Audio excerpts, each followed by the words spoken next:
So this is part 5 of how I was assaulted by a star football player when I was in college.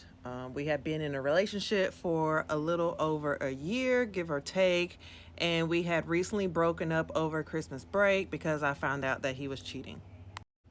First, I wanted to take a little bit of time and address some of the comments regarding, why didn't I, call my parents first thing.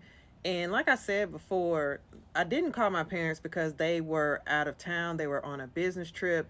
Keep in mind, this was like 20 years ago. Okay. So, um, I didn't want to call my parents first thing, and I didn't call my parents first thing was because my dad was OG crazy. Like, if you know, you know. By the time I was in college, my dad was in like his early, maybe to mid 60s or so.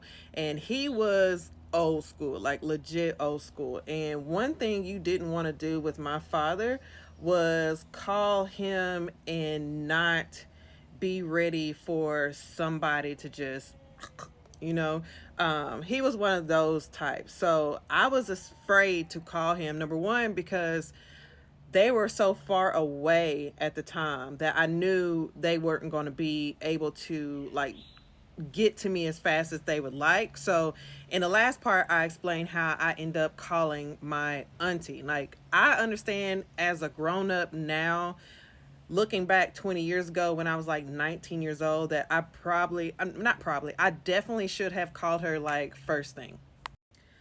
I should have definitely called somebody first thing, but being young and naive, I thought it was something that, I could handle. Not saying that I was never going to call anybody, but honestly, I felt like I was going to be the one that was in trouble. Which I know, again, looking back, that is pretty crazy. Now, as far as why did I call my auntie, like why did I choose her to call? Because my auntie back in our hometown, and she's since passed, but back in our hometown, like she was that girl, okay? Like she had connections to the mayor, she had connections to the sheriff.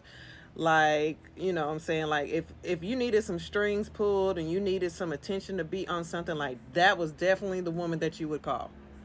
But back to the story. Okay, so where I left off was that I was on my way home and my auntie was making phone calls because, again, that's what she did. She was making phone calls and she got all the way to actually talking to the coaches. I'm not sure which coaches she talked to. I'm not sure if they were the ones that actually showed up to my door or not. But she talked to the coaches and they explained to her that they had no idea where he was and he had just disappeared. Not only were they concerned, of course, because he was supposed to play on Friday. That's why they got involved in the first place. They wanted him to play on Friday. Again, he was a star football player. He was integral to the team's success or whatever, and they were concerned that he wasn't going to be found before they had his game on Friday. So they were, feeling some type of way. My auntie, of course, at this time is feeling some type of way because now he's missing. And the first thought goes to, okay, well, he's come looking for you. Now, at this point in time, my auntie is like going in on them. She's threatening legal action. She's, telling them about all the strings that she's going to pull. And they basically just start spilling the tea, okay? My auntie must have said something to the effect of like, where's his parents? We're going to get his parents involved.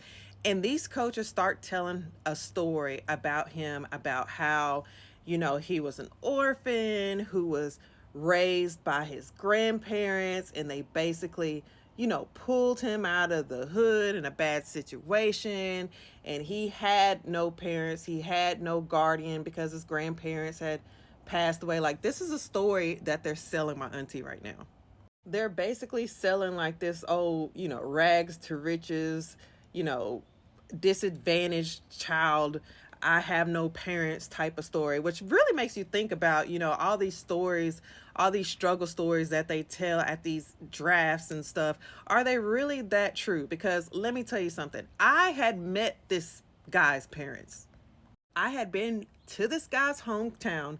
Not only did I meet his mom and stayed at her house and all of that stuff, but I also met this guy's father as well. So all this stuff that these coaches are basically telling my auntie, I already know is a bunch of bullshit.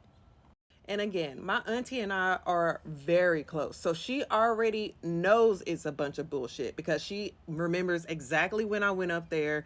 You know, I went up there for like a holiday. So, matter of fact, I've been up there a couple of times. So she already knew that was bullshit, but she just lets them talk.